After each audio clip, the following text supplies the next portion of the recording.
야, 강행규정이라고 하면 민법은 다 효력규정이야. 그런데 대부분 강행규정들이 약자 보호하는 거, 질서 보호하는 거, 이것들이 강행규정으로 되어 있는 거예요.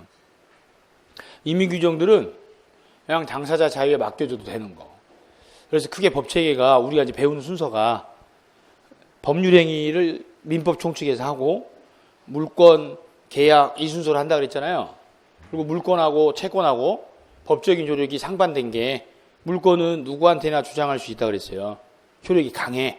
그래서 물권은 법에서 정한 것만 인정해. 그래서 물권법은 대부분 강행규정으로 돼 있어요. 질서 보호를 위해서. 그러니까 물권법 공부하실 때에는 죄다 강행규정이니까 우리가 강행규정은 안 외워요. 근데 물권법 규정 중에 질서 보호와 상관없이 자유에 맡겨진 임의규정이 몇 개 있어요. 그거 몇 개만 수업 시간에 우리가 나중에 외우고, 반대로 이제 채권. 당사자 간에만 주장할 수 있지 다른 사람한테 주장 못해요. 그럼 채권 관계는 어떻게 정하든 지들끼리만 효력이지 다른 사람한테 효력이 없으니까 계약 관계는 자유가 원칙이에요.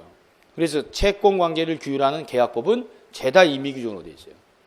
근데 계약법 중에 약자가 나오는 데가 딱 한 군데 있어요. 임대차. 임차인은 임대인보다는 경제적으로 약자잖아요. 그래서 임차인을 보호하기 위한 약자 보호를 위한 몇 개 규정만 계약법에 강행 규정이 있기 때문에 임대차 관계에서 임차인 보호를 위한 강행 규정 몇 개만 나중에 외워요. 그렇게 이제 전체적으로 공부를 하시게 될 거고, 이제 실질적인 의미는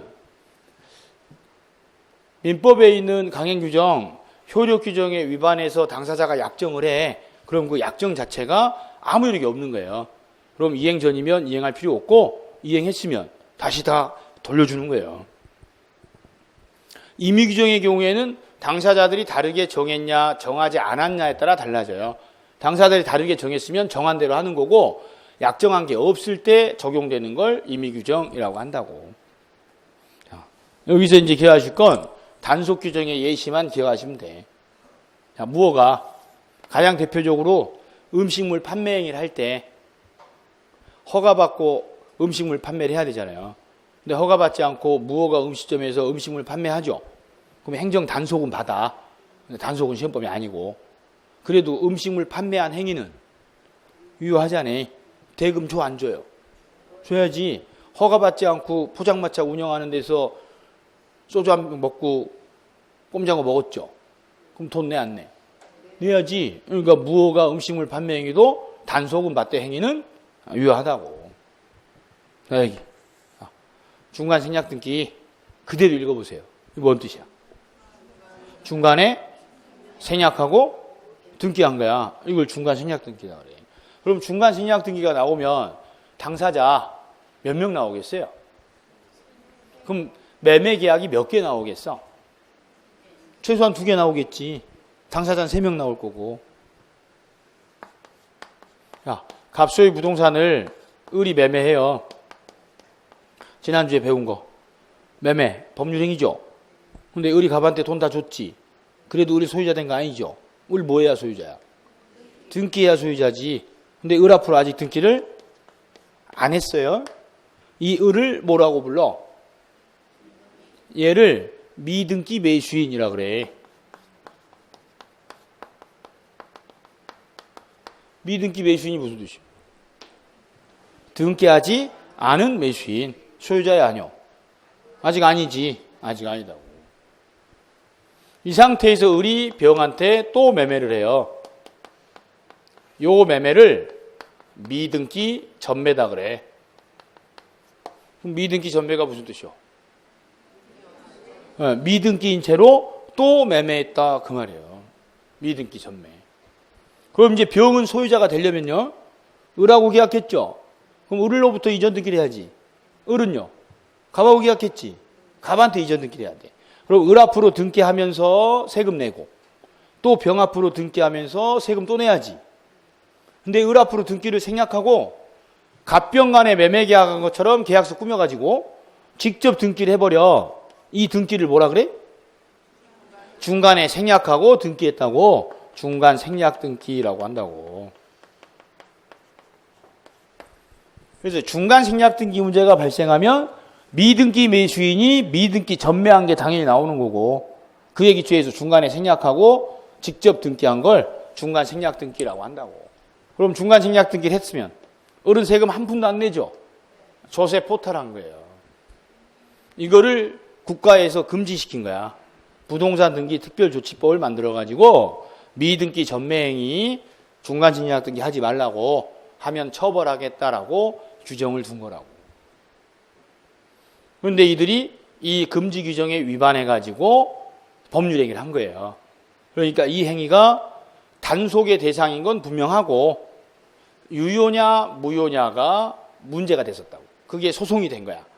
그럼 이 강행 규정이 효력 규정이냐 단속 규정이냐에 문제가 발생한 거고, 이걸 효력 규정으로 보게 되면 이 중간 생략 등기도 무효다는 거고, 단속 규정으로 보게 되면 단속은 받되 등기는 유효성이 인정돼. 그때 법원 태도가 어차피 각각의 매매 계약이 유효하게 된 이상 을 앞으로 등기하고 병 앞으로 또 등기해야죠. 그럼 어차피 병 앞으로 등기가 돼야 될 사건이야. 근데 을 앞으로 생략을 한 채 병 앞으로 직접 등기를 했어. 그러면 순차로 등기를 하나, 생략하고 등기를 하나, 지금 현재 소유자로 등기될 사람 병은 똑같죠. 그걸 실체관계다 그래요. 그러면 어차피 이 등기는 병 앞으로 결국은 돼야 될 등기니까 순차로 됐든 생략하고 됐든 병이 소유자인 건 사실이니까 이 등기는 유효로 본다라고 한 거예요. 단 이들 조세 포탈한 거 추징하고 관련자들 처벌하는 건 당연히 해야 되고, 근데 민법시험은 유효냐 무효냐가 시험 문제지 어떻게 처벌되냐는 아예 시험 문제가 아니요. 그럼 중간 생략 등기 나오면 뭐요? 유효지 유효. 이거 마시면 돼. 그래서 무효가랑 중간 생략 등기 나오면 유효다. 이것만 시험에서 써먹을 내용인 거예요. 결론이. 이걸 단속 규정이라고 해요. 그래서 단속 규정의 예시로는 1년 내내 이거 두 가지 경우만 외워요. 무효가, 미등기 전매, 중간 생략 등기, 유효라고. 그리고 이 사례를 시험에 낼 때 자주 앞에 꼬시는 멘트를 내요. 조세 포탈을 목적으로 한 중간 생략 등기는 이렇게 나와. 그럼 조세 포탈을 목적으로 한 이 문구 중요해 안 중요해요? 안 중요해. 왜? 중간 생략 등기가 물어본 거지. 그리고 중간 생략 등기라는 이 표현 자체에 조세 포탈했단 말 들어있어 안 들어있어요? 들어있잖아요. 여기에. 중간 생략 등기한 게 조세 포탈한 거 아니에요? 근데 왜 여기 들어있는 거를 앞에까지 빼가지고 조세 포탈을 목적으로 한 이란 말을 꼭 써주냐고. 감정 자극하는 거예요. 역전 앞이랑 똑같은 표현인 거야. 역전 앞, 역 앞 이렇게 쓴 거 아니야. 그러니까 쟁점이 되는 걸 아셔야 돼. 조세 포탈했다가 중요한 게 아니라 중간 생략 등기는 처벌은 받아도 유효성은 인정되는데 그걸 쟁점을 하시면 돼요. 그래서 이 부분은 단속 규정의 예시 두 가지만 기억하시면 돼요. 나머지들은 우리가 공부하면서 강행 규정, 임의 규정 자주 나오는 것들 몇 가지를 외우게 돼요. 자, 표시하시. 거기 네모 안에 알아두기. 거기 1번 강행에다 동함 치고, 네모 안에 동그라미 1번 효력에다 동함 치고, 무효. 동그라미 2번 단속에다 동함 치고, 유효. 무효가 중간 생략 등기 이렇게 동합치면 돼. 2번은 임의에다 동함이 치고, 유효 이렇게 하시면 돼. 그리고 맨 밑에 130페이지 맨 끝에 두 줄 있죠? 예컨대부터 나오는 건 거기 눈에 띈 단어 뭐예요? 무효가지. 그럼 확인할 거 뭐예요? 그냥 유효지. 무효가 동그라미 치고 유효 단어 하나만 찾으시면 되는 거라고. 중간에 읽을 필요 있어 없어요? 없다니까? 무효가 유효 이렇게 하시면 돼. 자, 133페이지 맨 위에 판례. 여기 판례 두 번째 줄 끝에 뭐? 중간 생략 등기. 유효 무효? 중간 생략 등기. 유효다니까 무효라고 할 수는 없다. 유효. 법원 판사들이요 단정적으로 표현을 안 해요. 중간 생략 등기 유효다 이렇게 표현 안 해. 판사들은 표현이 무효라고 할 수 없다. 이렇게. 그래서 판사 아들들은 집에 없어요. 아들아, 아빠가 아들 사랑해. 이렇게 말 안 해. 아들아, 나는 너를 사랑하지 아니한다고 하지 아니할 수가 없다. 이렇게 얘기해. 에라이, 우리 아빠는 나를 안 사랑이야. 그래서 다 나갔어요, 집에서. 그게 진짜 사랑한다는 이야기인데 판결을 그렇게 내린다니까.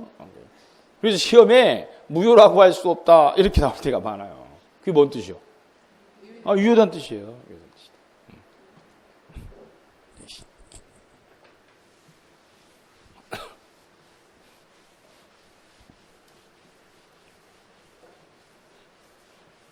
그럼 적법성이라고 하면 효력 규정에 위반해서는 안 된다라는 의미예요.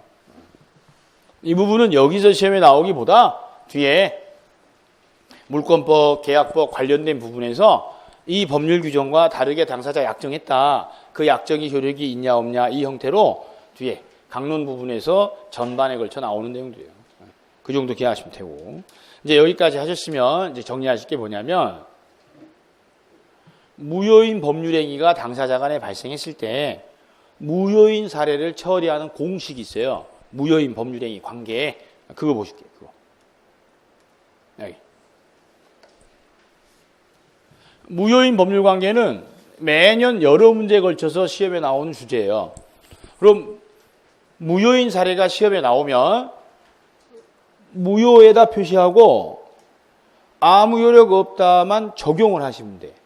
그 프린트에 3번에 정리한 내용이에요. 이게.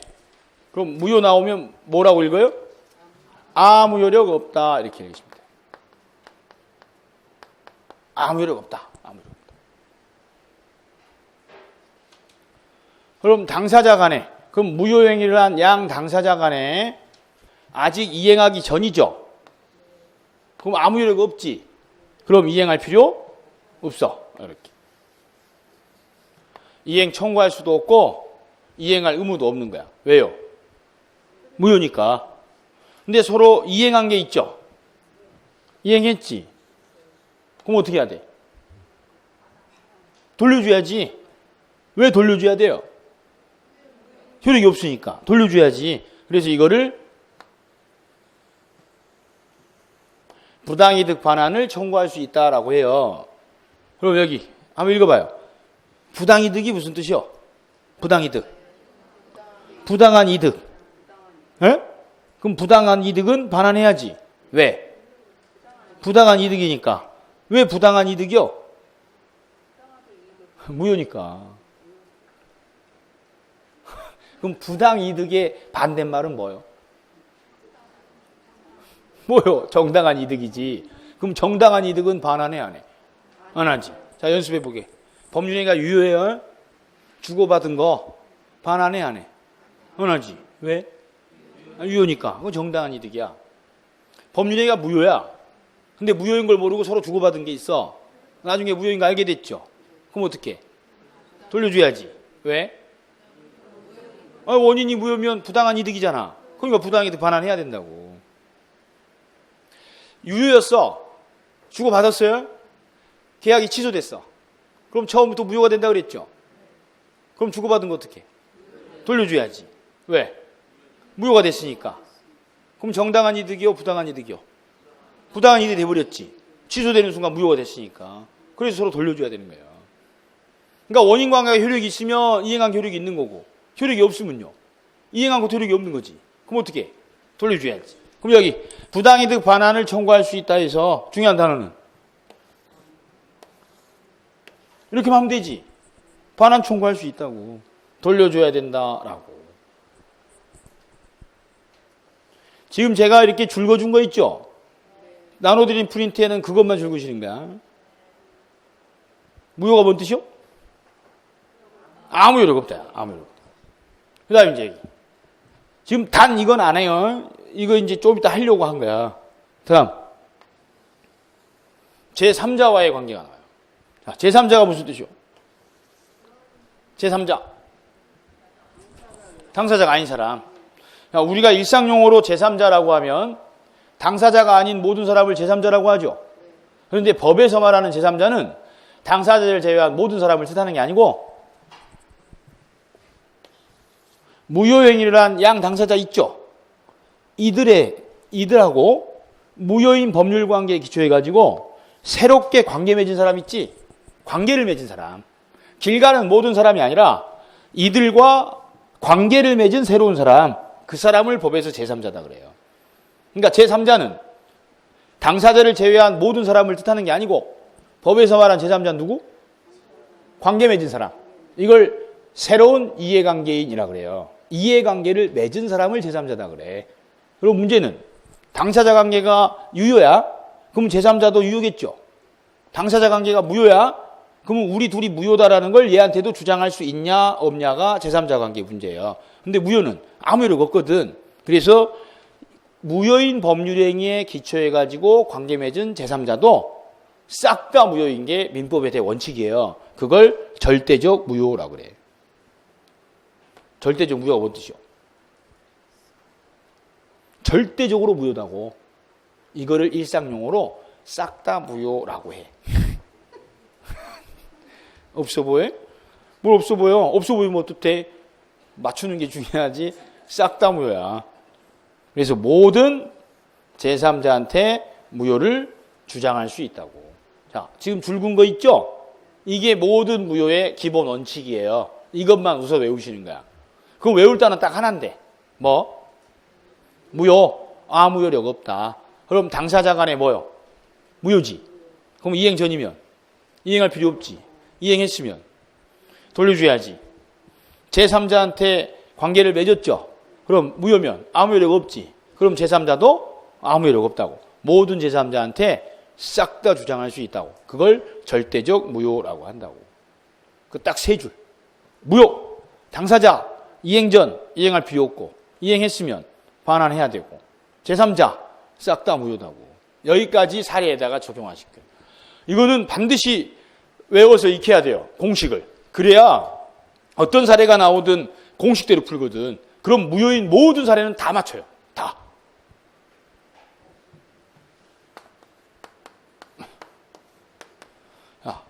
갑소유 부동산에 대해서 을하고 매매하고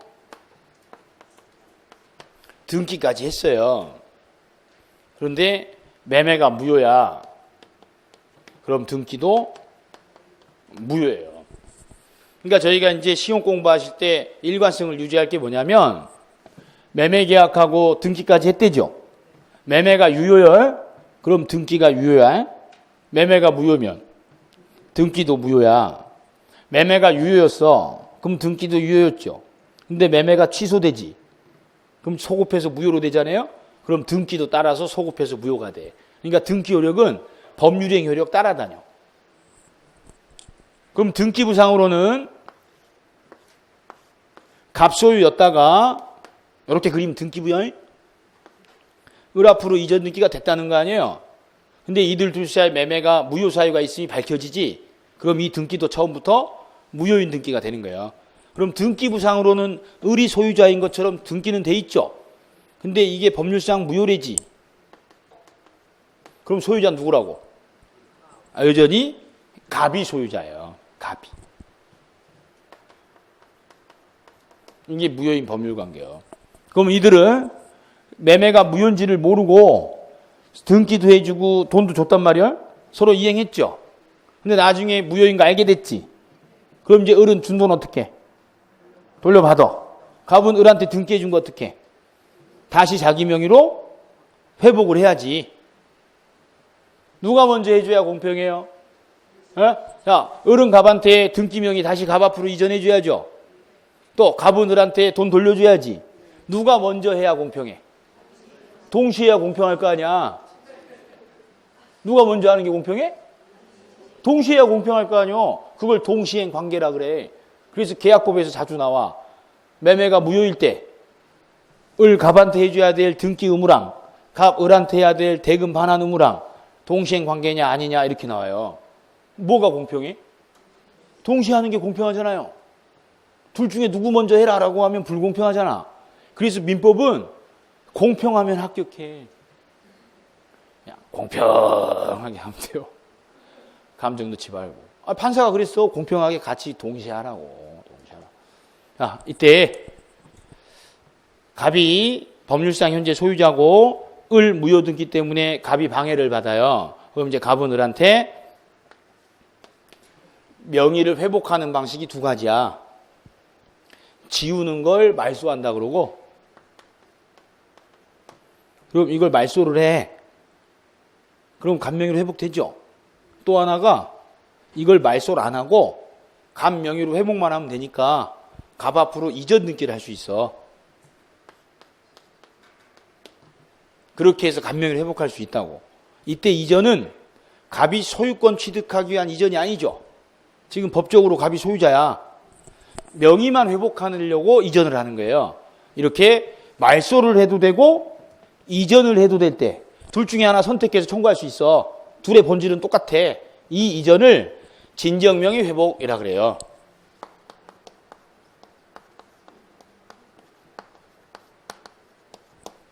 야, 무슨 뜻이요? 읽어봐. 진정한 명의를 회복한다는 뜻이요. 그럼 진정회복은 누가 청구하는 거요? 현재 소유자가. 현재 소유자가 무효등기로 소유권 방해하는 사람한테 내 진정한 명의를 회복해 주라 라고 이전등기 청구하는 걸 진정명의 회복이라고 한다고. 그래서 민법 시험에 갑은 을에게 진정회복을 원인으로 이렇게 나와요. 자주 나와 그 문구가. 그럼 진정명의 회복을 청구할 수 있냐가 시험에 나오면 확인할 건 딱 하나예요. 주어가 현재 소유자인지 아닌지만 하면 되는 거야. 현재 소유자인지 아닌지만. 그럼 매매가 무효래죠. 그럼 등기도 무효지. 그럼 현재 소유자 누구야? 갑이지. 그럼 갑은 을한테 말소하라고 할 수도 있고 또 뭐 할 수도 있어. 이전해달라고 할 수도 있어. 둘 중에 하나 선택해서 청구하는 거예요. 이건 갑이 현재 소유자이기 때문에 청구할 수 있는 거예요. 이러한 청구권을 물권적 청구권이라고 한다고. 지난주에 현재 물권자가 행사하는 걸 물권적 청구권이라고 그랬잖아요. 듣기만 하셔. 안 써도 돼야. 뭐 속기사 시험 봐. 뭘 그렇게 막 썼어. 아니, 그러니까 앞으로 계속 있는 그대로 읽는 연습만 하면 지식은 자연스럽게 습득되고 쌓여간다니까요. 눈만 뜨면 돼. 막 쓰고 외울 거 없다고. 여기까지가 당사자 관계. 그런데 이 상태에서 말소하고 돈 돌려줬으면 제3자 나타날 수 없었겠죠. 근데 이 상태에서 방치해 두다 보니까 을하고 병이 매매하는 사안이 나온 거예요. 이렇게. 그리고 병 앞으로 등기까지 돼버렸어. 우리나라는 지난주에 공시법 했죠. 지적부터 했어요? 등기부터 했어? 지적질부터 해버렸어. 등기하실 때 등기부 선생님이 할 거예요. 우리나라 등기제도는 실질적 심사를 하는 게 아니라 형식적 심사를 해. 그 형식적 심사라는 게 이들 관계가 유효냐 무효냐는 판단 대상이 아니고 판단할 수도 없고 등기 신청 서류가 갖춰주면 서류만 보고 등기를 해주는 제도예요. 그러니까 이 사례는 법적으로는 매매랑 등기가 무효이기 때문에 을은 소유자가 아니고 갑이 소유자거든. 근데 등기관은 그거 몰라. 을 병 간에 매매한 사실 그리고 등기 신청 서류가 제출되면 을 등기가 지금 현재 말소되지 않고 있는 이상은 을을 소유자로 생각할 수밖에 없으니까 이전 등기가 돼요. 그걸 형식적 심사다 그래. 근데 법적으로는 이 등기가 무효지. 그럼 병 등기도 싹 다 무효예요. 그게 무효의 대원칙이야.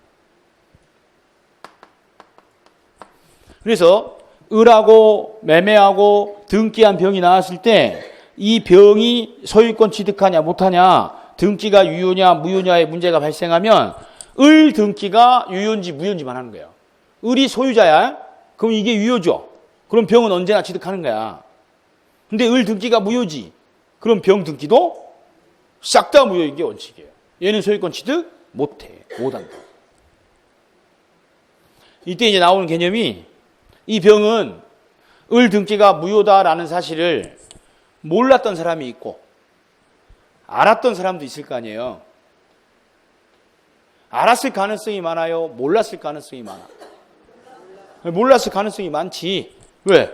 을 앞으로 등기가 돼 있으니까 이게 무효인지는 알 수가 없잖아요. 그 몰랐던 걸 법적으로 선이다 그래. 알았던 걸 악이라고 하고. 저희가 지난주에 민법 시험 공부할 때 민법에 나오는 용어들은 전부 다 써있는 그대로 읽으면 되는데 극히 몇 개만 있는 대로 읽지 말고 바꿔 읽어야 되는 거 있다 그랬죠. 그래서 지난주에 했던 게 묵시였어. 묵시가 뭔 뜻이었어? 행동이란 뜻이야. 그러니까 묵시를 그대로 읽어가지고 침묵이라고 생각하면 안 되고, 묵시란 말이 나오면 행동으로 의사 표현했다. 행동으로 이렇게 읽으면 다 해결된다 그랬어요. 또 하나가 이거야. 선의하고 악의. 자, 일상적으로 선의라고 하면 무슨 뜻으로 쓰여요? 일상적으로 착한, 좋은 의도라고 쓰여. 악의는요, 나쁜, 못된 이렇게 쓰여. 그런데 법에서 말하는 선의 악의는 선악의 의미가 아니고요.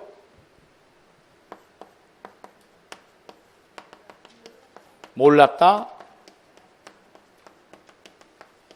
알았다라는 뜻이요. 선의가 뭔 뜻이요? 아니, 써놓고 물어봐도 선의가 뭔 뜻인가 알았다 해버리네. 선의가 몰랐다는 뜻이야. 악의가 알았다는 뜻이고. 그래서 지금 봤듯이 선의가 뭔 뜻이요라고 할 때 알았다고 반대로 말하는 사람이 있어요. 그래서 이렇게 하시면 돼. 이렇게 하면 돼. 나는 이런 것만 연구해. 객관식이니까 눈만 뜨면 되거든. 악의가 뭐요? 알았다요. 그럼 선의는? 몰랐다. 아따 진짜 그것도 잘 안 되는겨. 악의가 알았다요. 선의는? 몰랐다. 그리고 아니 답답해서 그런 게 아니라 숨차서 그래요. 몰랐다가 둘로 나뉘어. 무과실하고 과실로. 이거 이제 앞으로 계속 익혀야 될 용어예요. 자, 무과실은 주의를 했는데도 전혀 모를 수밖에 없었다. 즉 아무 잘못 없이 전혀 몰랐던 걸 선의 무과실이라고 하고, 과실이란 말은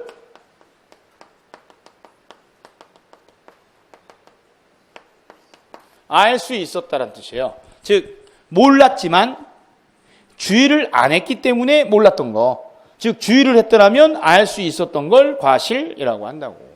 그러니까 선의가 둘로 나뉘어요. 무과실하고 과실로. 그러면 선의 무과실인 경우 이 말이랑 무과실은 같은 뜻이고, 선의 과실 있는 경우 이 말이랑 과실 있는 이 말은 같은 말이에요. 즉 무과실하고 과실 앞에는 항상 뭐가 나요? 선의가 생략된 거야. 그러니까 선의 무과실인 경우랑 무과실은 같은 뜻이다. 선의 과실하고 과실은 같은 뜻이야. 그러면 크게 나누면 두 개. 선의, 악의. 작게 나누면 세 개죠. 선의 무과실인 경우, 선의 과실 있는 경우, 악의인 경우 이렇게 나뉘어요.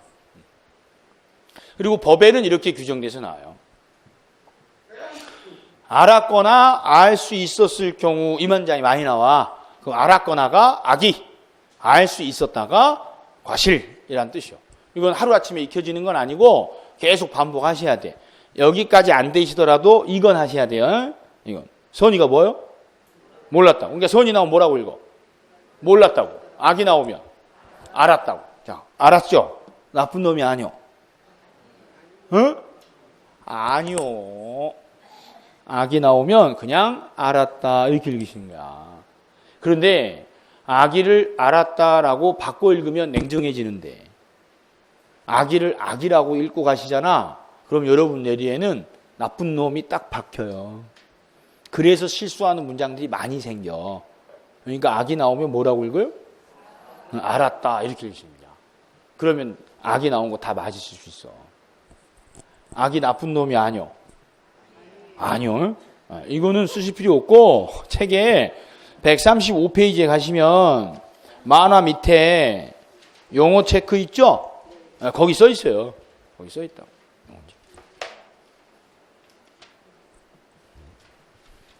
여기 이제 다시 오셔서 해보게.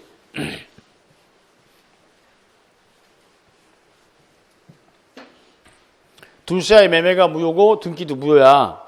근데 병이 을하고 계약할 때 을 등기가 무효다는 걸 몰랐대. 그럼 뭐요? 몰랐다. 선이야.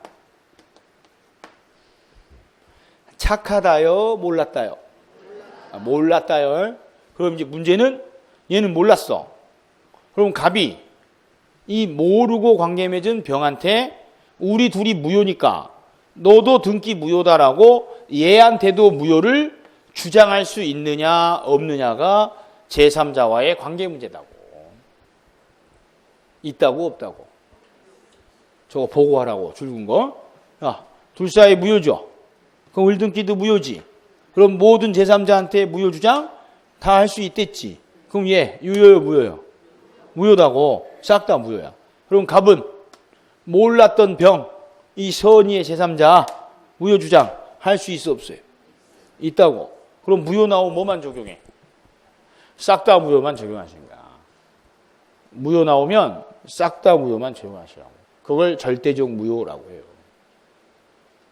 여기까지가 무효의 기본 원칙이요. 이거를 등기법에서 표현할 때 이렇게 나와. 여기 무효죠, 등기. 그에 기초해서 얘 앞으로 등기됐지. 근데 얘는 이게 무효인 거 전혀 몰랐지. 그럼 얘는 유효라고 믿었죠. 그래도 효력 없어. 그걸 등기 공신력 부정한다라고 해. 이거를 민법에서 표현할 때 둘 사이 무효죠. 그럼 모든 제3자한테 무효 주장 다 할 수 있지. 이걸 절대적 무효라고 하고 싹 다 무효라고 해. 그럼 등기부는 이렇게 돼 있지 이제. 마음 급하게 먹으실 필요 없어. 이렇게 순차로 이전 등기가 된 거 아니에요.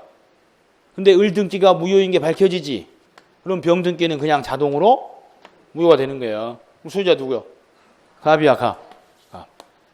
그럼 현재 소유자 갑은 자기 소유 명의를 회복하는 방식은 두 가지 있다 그랬잖아요. 말소하거나 이전하거나. 그럼 말소할 때는 이거 둘 다 말소해야 명의 회복되겠죠. 그래서 말소 등기는 을병 모두에게 해달라고 청구하는 거예요. 그래서 순차로 말소하는 거야. 근데 말소 두 번 하려면 일이 많잖아, 등기간이. 그래서 우리 그 대법원이 등기 절차를 좀 더 쉽게 해주려고 그냥 간명의로 회복만 하면 되는 거 아니요? 그러면 이전 등기 한 번만 해도 되는 거예요. 어떻게? 이렇게 바로 한 번에 병으로부터 갑 앞으로 이전 등기 한 번 할 수 있다고. 이 이전 등기를 진정명의 회복이라고 한다고. 진짜 소유자 지금 누구요? 갑. 간명의로 회복하는 걸 진정명의 회복이라고 해요. 이거는 당부당의 문제가 아니고 제도적 선택의 문제야. 우리나라는 등기 공신력 인정하지 않는 걸 제도로 취했어요. 우리보다 더 오랫동안 법이 발달한 선진국 중에 일부는 설령 무효 등기가 있을지라도 유효로 믿었던 사람을 소유권 취득 인정하는 나라들도 있어요. 그건 그 나라가 제도를 어떻게 선택하느냐의 문제지 옳고 그름의 문제가 아니다고. 그럼 육안으로만 봤을 때에는 병 억울해 보이죠? 억울할 거 없어요.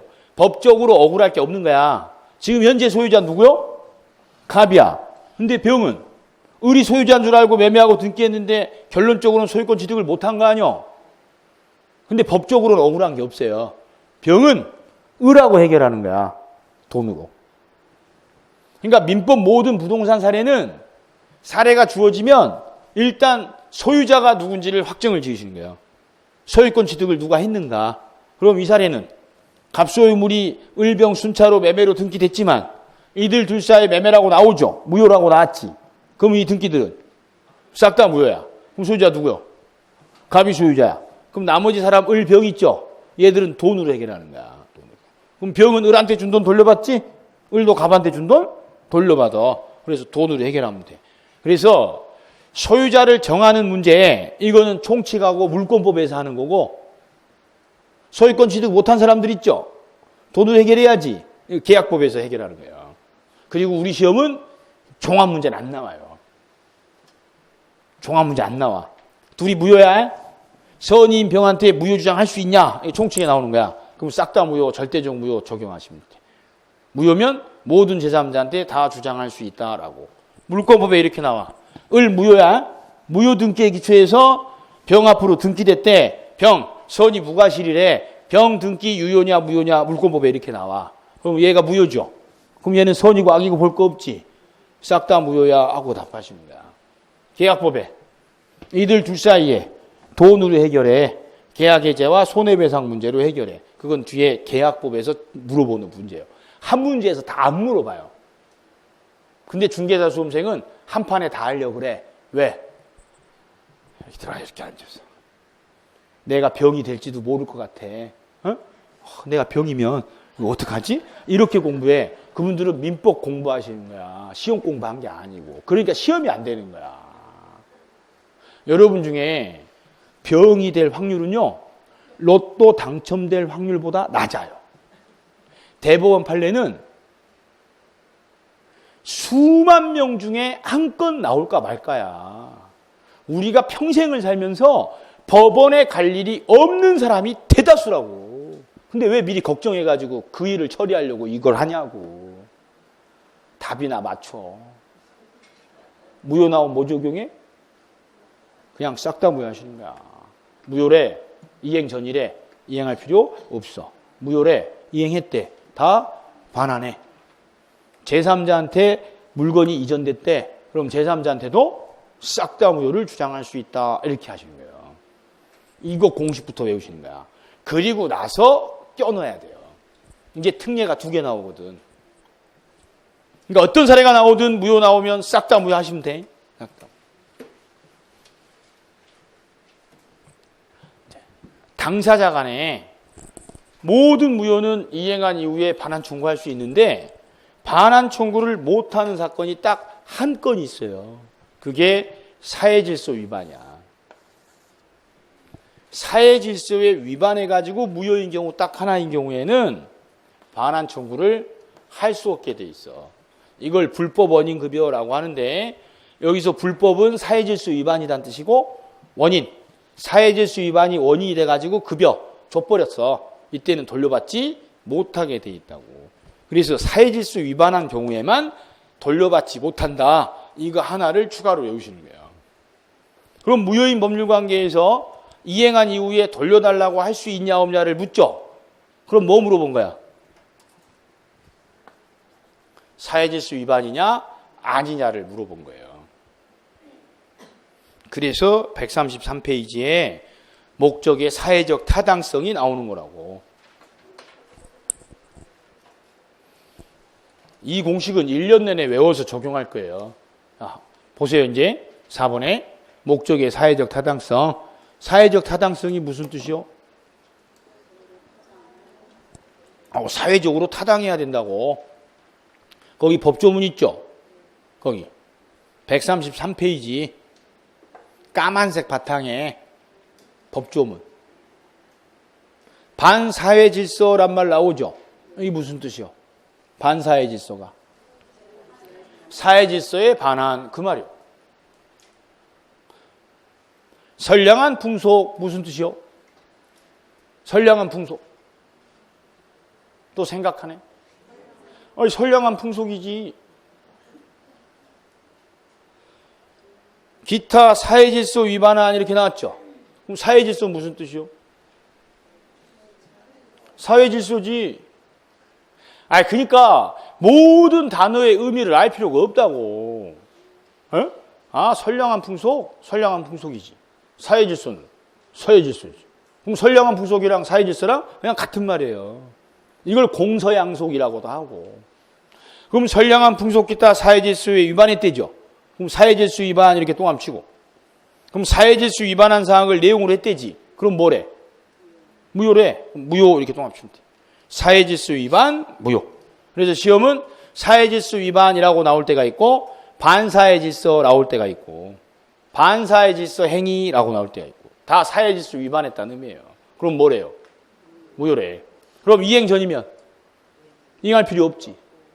그럼 이행했으면 반환 청구할 수 있어야죠. 근데 사회질서 위반에만 특별 규정을 하나 둔 거예요. 질서 위반자는 반환 청구할 수 없게끔. 이게 갖는 가장 큰 특징이야. 제도적 특징이. 그럼 사회질서 위반인지 아닌지는 어떻게 판단하겠어요? 사회질서 위반인지 아닌지 어떻게 판단해? 그 기준만 알면 공부하기 편해요. 자, 사회질서 위반인지 아닌지 어떻게 판단하겠어요? 어떻게 판단할 것 같아? 그럼 누가 판단할 것 같아요? 사회질서 위반인지 아닌지 누가 판단해? 법원이 판단해요. 법원.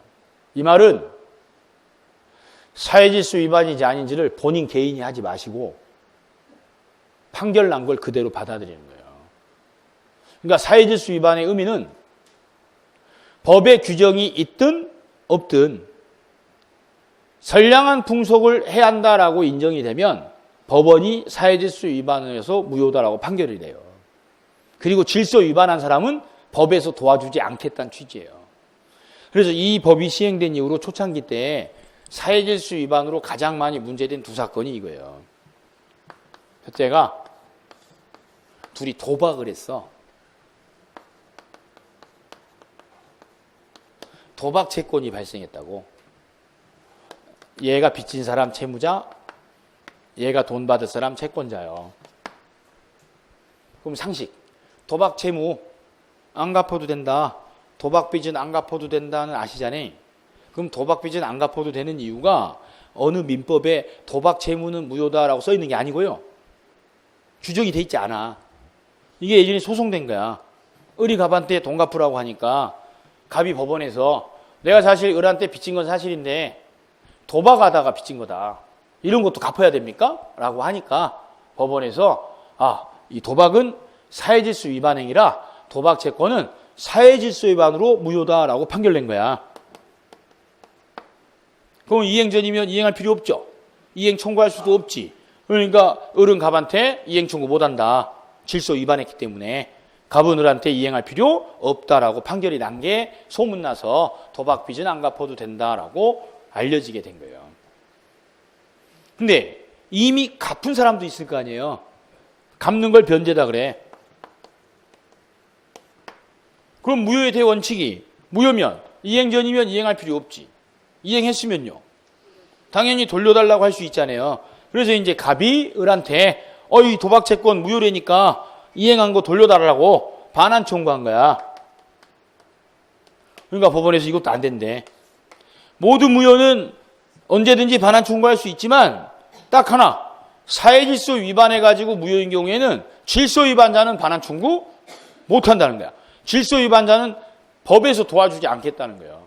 그래서 갑은 을한테 이미 변제를 했다면 반환 청구는 못하게 돼 있어. 또 한 사건이 첩이야. 둘이 법률상 배우자 있는 남자랑 그 이외의 여간에 동거약정하는 걸 첩계약 또는 부첩계약이라 그래요. 같은 말이요. 우리 현행민법이 시행되기 전에는 의뢰인이 좀 사는 집에서 남아 선호 사상 때문에 대를 이어야 된다 그래서 본처가 아들을 못 낳으면 첩 드리는 집들이 상당수 있었고 그거를 사회적으로 비난하지 않던 시절이 있었어요. 그래서 갑의 처랑 이 첩이랑 형님 동생하고 이들 둘 사이에 있는 자식들이 작은 엄마라고 불러. 그리고 이들 둘 사이에 있는 자식들은 큰 엄마라고 부르고 그게 사회적으로 흠이나 흉이 되지 않았던 시절들이 있다고요. 그리고 대부분 이들이 부첩계약을 맺으면서 대가로 논밭 전답, 지응에 약정한 경우들이 있었다고. 그러다가 현행민법이 시행되게 된 거예요. 그리고 이제 첩이 부를 상대로 약속한 대로 소유권 이전해달라고 소송한 거야. 그때 갑측 변호사가 주장한 게 그거예요. 이제 지금 현재 민법이 시행되면서 일부 일처제를 근간으로 해서 법을 만들었기 때문에 이러한 첩계약은 사회질서 위반으로 무효 아니냐라고 최초로 주장이 된 거라고. 그러니까 법원에서 앞으로는 첩계약은 사회질서 위반으로 무효다. 그에 기초해서 이루어진 증의 약정 또한 당연히 다 사회질서 위반으로 무효다라고 판결이 난 거예요. 그래서 첩이 패소한 거야. 소유권 이전 소송했다가 무효라 이행 청구 못한다라고 판결 난 거라고. 그때 첩 측에서 이제 항변으로 주장한 게 뭐냐면 우리 형님이 갑의 처가 이렇게 계약하는 걸 동의도 해줬다. 그럼 유효 아니냐라고 주장한 거예요. 유효해 무효해? 상식적으로 해봐. 유효야 무효야? 처가 동의해줬대. 그럼 첩계약 유효야 무효야? 무효야. 왜? 이 첩계약을 무효로 보는 건 이 철을 보호하자는 게 아니고요. 사회 질서를 보호하는 거야. 그럼 사회 질서는 일 개인이 바꿀 수 있어 없어요? 없는 거야. 그러니까 일 개인의 의사로 유효화시킬 수는 없다고. 또 한 사안이 이제 첩계약이 무효다라고 판결이 나면서 대대적으로 소문이 났어요. 신문 휴지통에 실려가지고 옛날 신문 옆 밑에 일면 끝부분에 네모칸 길게 나가지고 휴지통이라는 데가 있어. 거기에 이런 판례들 시사성 있는 것들 실린다고. 그래서 웬만한 사람들 알게 됐다고. 그럼 옆 동네에 있던 첩이 소송했다가 진 사실이 그 옆 동네 첩들한테 알려진 거야. 그럼 아직은 이 첩은 갑하고 사이 좋거든? 근데 법원에서 이게 무효다고 판결 났대잖아요. 그럼 을은 갑이 안 주면 못 받잖아. 그래서 을이 갑한테 이 이야기를 다 해. 당신이 나중에 안 준다고 하면 소송에서 받을 길이 없다더라. 이제 현행 민법이 시행되고 법원 판결도 이렇게 나서 그럼 나는 뭘 믿고 이렇게 고생을 해야 되냐고. 그때 갑이 그래. 걱정하지 마. 남들이 아무리 손가락질해도 나는 이거 효력 인정할 거야. 그러니까 절대 의심하지 말라라고 해. 근데 을은 못 믿잖아요. 그럼 각서를 써달라 그래. 그 각서 쓰는 걸 민법적으로 추인한다 그래. 추후에 인정하는 걸 추인이다 그래요. 자, 얘네 둘이 접계약 할 때는 그때는 남들한테 손가락질 받는 그런 관계 아니었어. 그때 당시에. 그래서 다 그냥 효력이 있는 줄 알았지. 주기로 약속했으면 주는 거지. 이걸 안 줘도 된다라는 건 모르고 있었다고. 무효인지를 몰랐어. 근데 나중에 무효인 걸 알게 됐죠. 그래 놓고도 갑이 나는 남들이 무효라고 해도 효력 인정하겠다라고 추인했잖아. 그럼 효력이 있어 없어? 왜 없어? 질서 위반이라. 질서 위반이어서 무효의 되기는 일 개인이 효력을 인정한다고 해서 효력이 생길 수 없다는 거예요. 매년 시험에 나와요. 질서 위반에서 무효인행이 당사자가 무효임을 알고 추인하면 유효로 될 수 있냐 이렇게 나온다니까 시험에. 유효로 될 수 있어 없어? 없어. 왜 없어요? 질서 위반이라. 질서 위반인지 어떻게 알아요? 써 있잖아. 지문에 써 있다고. 사회질서 위반에서 무효인 법률행위라고 써 있다니까. 써 있다고. 그럼 질서 위반한 것, 일 개인이 추인해봐야 아무 효력 없어야지. 그 각서는 휴지야. 아무 효력 없다고. 그럼 똑똑한 첩은 어떻게 했겠어? 그까짓 거 각서 받아봐야 아무 의미 없단 게 치마 저고리에다가 뭐 반드시 이행할게 하고 손도장 찍어봐야 아무 효력 없어. 어떻게? 일단 받아야지. 그래서 일단 이전해달라 그랬다고. 등기 이전했어요. 그리고 나 사이 틀어졌어. 그래서 이제 갑측이 소송한 거야. 왜? 무효지. 그럼 아무 효력 없잖니. 그럼 이행 후라도 언제든지 돌려달라고 할 수 있잖아. 이게 모든 무효의 기본 원칙이에요. 그래서 갑측 변호사가 무효니까 돌려달라고 주장한 거야. 그랬더니 판사가 그런 거예요. 이땐 초창기니까 어이 변호사님은 총칙밖에 공부를 안 하셨나 봐. 뒤에 계약법에 하면 특례가 있는데 불법 원인 급여라는 특별 규정이 불법 원인으로 급여한 자는 반환 청구할 수 없다고. 그때 불법 원인이 사회질서 위반을 뜻하는 건데 그래서 앞으로는 무효임에도 불구하고 이 무효인 사유가 사회질서에 위반해서 무효인 경우에는 이미 이행한 이후에 반환이나 말소 청구는 어떤 이유로도 할 수 없다라고 판결을 난 거예요. 그래서 질서 위반했을 때에는 둘 중 어느 누구의 편도 법에서 들어주지 않는 거야. 이행 전에 을이 주장하죠? 안 돼. 이행한 이후에 갑이 또 주장하지? 안 된다고. 그게 사회질서 위반이 갖는 가장 큰 특징이야. 그럼 질서 위반에서 외울 건 딱 하나예요. 지금. 사회질서 위반에서 무효래. 질서 위반자 이미 이행했대. 그럼 반환 청구할 수 있어 없어요? 없다고. 그럼 이 경우 소유자 누구요? 을이 소유자야. 그래서 유일하게 원인이 무효죠. 그럼 모든 무효는 무효인 법률행위에 기초한 등기도 싹 다 무효라 해야지. 그런데 사회질서 위반이어서 무효면 질서 위반자는 말소 청구를 못해. 반환 청구 못한다고. 그래서 유일하게 딱 한 건. 원인이 무효임에도 불구하고 등기가 유효로 취급되는 유일한 사건이에요. 그래서 사회질서 위반이 여기 부분에서 효과가 제일 중요한 거야. 질서 위반자는 반환, 말소 청구할 수는 없다고. 그래서 모든 민법 시험 문제에 무효인 사례가 나와가지고 무효인 사례가 나와서 반환, 말소 청구할 수 있냐 없냐라고 질문이 나오죠. 그 질문은 딱 하나요. 답하는 것도 딱 하나고 뭐 사회질서 위반이냐 아니냐야. 모든 무효 사건 말한 거예요. 그러니까 항상 전제를 잘 염두에 두셔야 돼.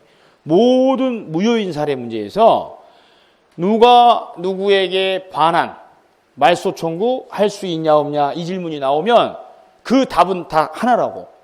그 주어로 나온 사람이 사회질서 위반이냐 아니냐만 하는 거예요.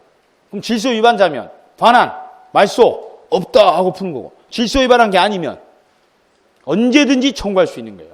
그래서 이게 제일 중요한 특칙이야. 이건 당사자 간의 특칙, 당사자 간의. 이제 여기서 한 명 더 나와.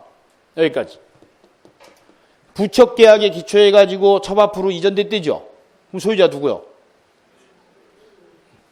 첩이 소유자야, 첩이. 첩이 소유자라고, 첩이.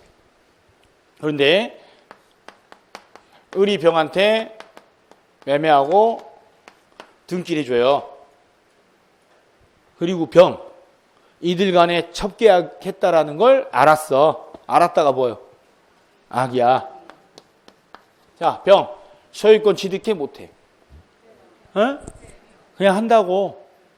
이 사례는 제3자 관계가 적용되는 사례가 아니에요. 왜?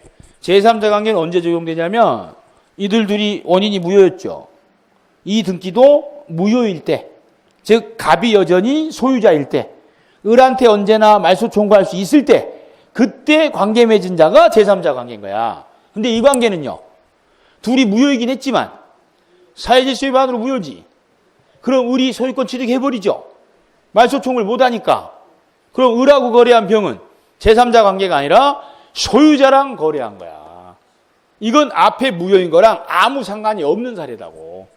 그래서 부동산 법률 관계를 정리할 때는 항상 갑과 을이 나오면 둘 중 소유자가 누군지를 확정 짓고 그 다음에 병이 취득하냐 못하냐를 단계적으로 보시는 거예요. 그럼 이 사례는 첩계약에 기초해서 소유권 이전 등기했죠. 그럼 여기까지 소유자 누구야? 을이야. 그럼 첩을 뭐라고 바꿔 읽어 이제? 소유자라고 읽으셔야 돼요. 첩이 나오면 첩을 소유자라고 읽어야 된다고. 그럼 첩으로부터 전득한 병 나오죠. 그럼 병은 소유자랑 거래한 사람이지, 얘는 언제나 취득하는 사람이지 제3자 문제가 아니다고. 이것도 따지는 사람이 있어. 언제는 무효면 싹 다 무효라며요. 그건 둘 사이가 싹 다 무효일 때 제3자 관계. 그래서 단계적으로 공부하실 게 딱 하나요. 당사자 관계에서 주의할 건 딱 하나야. 사회질서 위반이냐 아니냐야. 그럼 사회질서 위반이면 질서 위반자는 반환 청구 자체를 못해. 그럼 모든 법률항이 여기서 끝난 거지 뒤에 제3자 관계는 발생할 여지가 없어요. 이걸 제외한 그 이외의 모든 사건들은 다 싹 다 무효를 적용하신 거야. 제3자 관계는. 그런데 마지막에 여기 상대적 무효라는 내용 있죠. 이 내용은 의사표시에 나오는 무효 사유 두 가지 경우에만 선의 제3자한테 주장을 못하게 돼 있어. 이건 다음 주에 나올 내용이에요. 그럼 오늘 배운 무효 사례 전체적으로 기억하실 건 이거야. 그럼 무효는 아무 효력 없다야. 그럼 당사자 간에 이행 전이면 이행할 필요 없고, 이행했으면 언제든지 돌려받을 수 있고, 제3자가 관계를 맺었더라도 모든 제3자한테 다 주장할 수 있다. 한마디로 하면 싹 다 무효가 대원칙이에요. 그런데 당사자 간에 무효임에도 불구하고 이행 후에 반환 청구 못하는 경우가 딱 한 건 있어. 딱 하나. 그 하나가 뭐예요? 사회질서 위반이에요. 사회질서 위반. 사회질서 위반자는 반환 청구 못한다. 그게 유일하게 딱 당사자 간에 적용되는 특례야. 특례. 그 예로는 첩이 항상 시험에 나와요. 첩. 그럼 첩 나오면 뭐라고 읽어? 소유자라고 읽으셔야 돼. 세컨드라고 읽는 게 아니라 소유자라고 불려야 된다고. 소유자라고. 자, 책에 134페이지.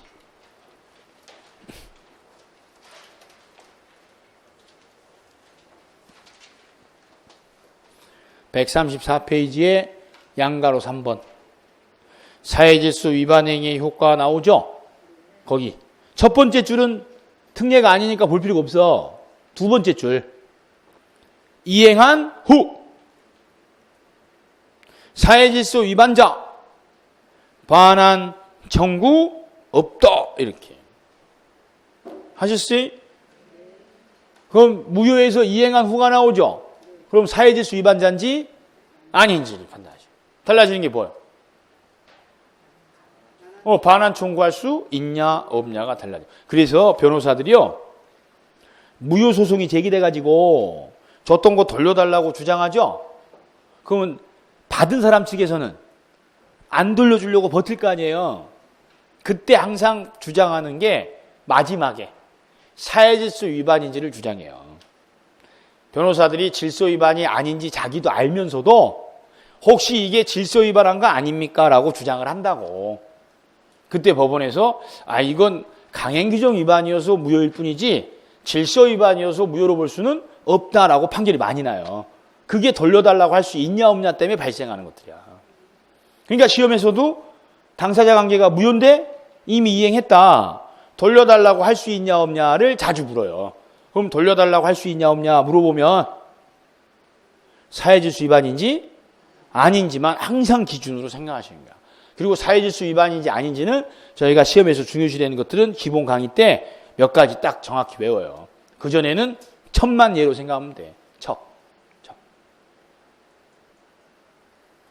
그래서 그 밑에 핵심 다지기 있잖아요. 그거 2번 있지? 2번. 그것까지 하고 집에 갈 거예요. 계속 째려보고 있어 지금. 도대체 언제 끝나는 거야? 그러면서. 오늘 이중매매까지 하려고 그랬는데 시간 관계상 여기까지 하고 다음 주에 이어서 이중매매 할 거니까 핵심 다지기 거기서 2번. 그러면 2번에서 눈에 띄는 단어는 뭐예요? 부처계약이 눈에 띄어야 돼요. 갑과 을이 부처계약 맺으면서 갑소유 부동산을 을에게 증여하기로 합의했대죠. 여기까지. 합의만 했으면 무효지. 그래서 부처계약 및 증여는 무효야. 그럼 갑은 을한테 소유권 여부가 없어. 이게 이행 전. 근데 이미 을에게 소유권 등기가 격려된 후에는 등기해줘 버렸죠. 그럼 갑은 사회질서 위반한 자지. 그러면 을에게 반환 청구할 수는 없다고. 그럼 소유자가 누가 된 거예요? 을이 소유자가 된다고. 이게 사회질서 위반의 가장 큰 특례예요. 됐시. 오늘 여기까지 하시고 다음 주에는 이중매매부터 의사표시에 관계된 효력요건 보시면서 요 이제 2번이 무슨 뜻인지 하실 거예요. 지금은 듣고 잊어버리셔도 돼요. 듣고 잊어버리셔도 돼. 그런데 안 들은 거랑 듣고 잊어버린 거랑은 완전 달라요. 안 들은 사람은 잊은 것도 없지. 그럼 나중에 되살아날 것도 없어. 근데 들었는데 잊어버린 사람들은 나중에 1월 달에 다시 들으면 되살아나요. 기억이 난다고. 그러면서 기억하는 시간이 오랫동안 유지가 될 수 있는 거거든요. 그러니까 11월, 12월은 열공할 때가 아니라 수업만 잘 듣고 지금 수업 들을 때도 반수면 상태잖아. 듣다가 졸다가 큰 소리 나오면 잠깐 깼다가 졸고 있다가 옆 사람이 웃으면 왜 웃는다냐 하고 또 깼다가 그럴 때거든. 지금은 앉아서 듣는 연습하실 때야. 그래서 듣다가 들리면 들리고 안 들리면 지나가고 하면서 적응기니까 지금 당장 무슨 시험 문제 풀어서 맞추고 이럴 때가 아니라 꾸준히만 나오시라니까. 나오시라고. 그리고 집에서 동영상 듣는 분들도 중간에 빼먹으면 안 돼요. 지금은 그냥 듣기만 하는 거야. 들어서 단어 하나라도 그냥 조금 들은 기억이 난다라는 정도면 돼요. 1월부터 이제 시험 준비를 더 하는 거니까 지금은 들어서 기억에 어느 정도 단어 하나만 기억에 남는다. 선의는 그대로 읽지 말라 그랬는데 착하다는 뜻이 아니었어. 뭐였더라? 그 정도. 몰랐다까지는 바라지도 않아. 그냥 선의가 착하다는 뜻은 아니었어. 이 정도면 만족해. 악이 아, 알았다지? 이거라도 해. 이거라도. 그 정도면 충분해요. 그리고 무효 나오면, 아, 일단은 싹 다 무효야. 이렇게. 근데 딱 하나, 질서 위반한 사람은, 아, 반환 청구 못한다 그랬지? 어우, 여기까지 기억하면 훌륭하고. 아니야, 나는 하나밖에 못해. 그럼 이거 안 해도 돼. 이거 안 해도 돼. 그냥 무효 나오면, 싹 다 무효라도 하시라고. 싹 다 무효. 자, 우리는 다음 주에 이중매매부터 다시 하죠. 다음 주에 뵙겠습니다.